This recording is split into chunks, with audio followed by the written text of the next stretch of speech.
तमाम भाइयों को अपने चैनल शर्जील इलेक्ट्रिक डाई में खुशामदीद कहता हूँ। उम्मीद है तमाम भाई मेरे व्यूअर खैर वाफियत से होंगे। तो जो भाई ने अब मेरे चैनल शर्जील इलेक्ट्रिक डाई को सब्सक्राइब करें, लाइक करें और बेल आइकन प्रेस करें ताकि आने वाली हर न्यू वीडियो का नोटिफिकेशन आप तक पहुँच सके।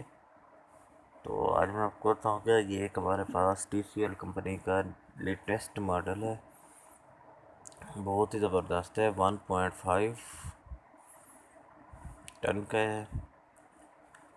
तो ये देखें, ये इसका ओवरफ्लो वाटर का पाइप है, ये ऊपर आउटडोर के पाइप हैं। ये देखिए आउटडोर है, बहुत ही ज़बरदस्त है। टू 2 टन के बराबर इसका जनाब वाला सिस्टम है।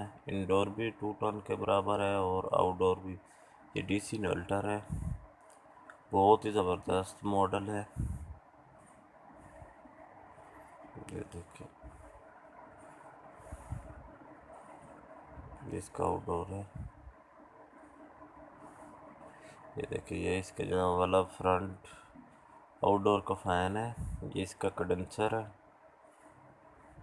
ये देखें, बहुत ही ज़बरदस्त है।